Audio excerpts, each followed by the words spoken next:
Botswana পৃথিবীর শেষ অক্ষত বন্যপ্রাণীর স্বর্গগুলোর একটি। এখানে মরুভূমির বালির মাঝে হারিয়ে যায় নদী, আর হাজার বছর আগের মতোই অবাধে ঘুরে বেড়ায় প্রাণীরা। আজ আমরা যাত্রা করব এই বন্য হৃদয়ের গভীরে। আমাদের যাত্রা শুরু ওকাভঙ্গ ডেল্টা থেকে, যা ইউনেস্কোর বিশ্ব ঐতিহ্যবাহী স্থান।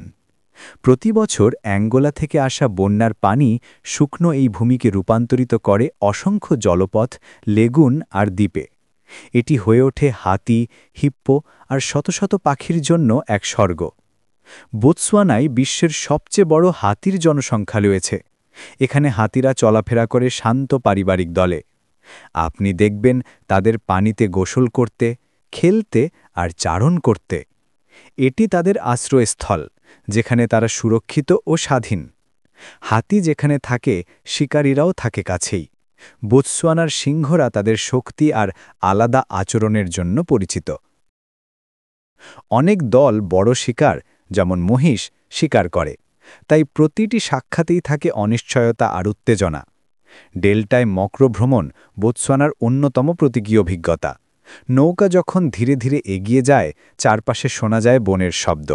নেই কোনো ইঞ্জিন, নেই কোনো ভিড়, শুধু প্রকৃতির নীরব সুর।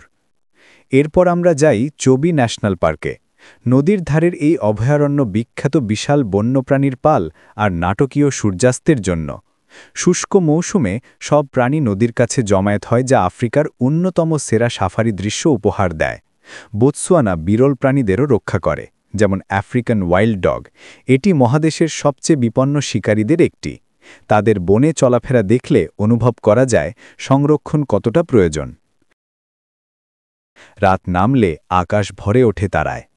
আগুনের পাশে বসে দূরের গর্জন আর ডাক শোনা যায়। এটিই বোতসোয়ানা, অদম্য, প্রশান্ত এবং স্মরণীয়। এখানের একটি সাফারি শুধু ভ্রমণ নয়, এটি প্রকৃতির শাসিত আদিম জগতে ফিরে যাওয়া।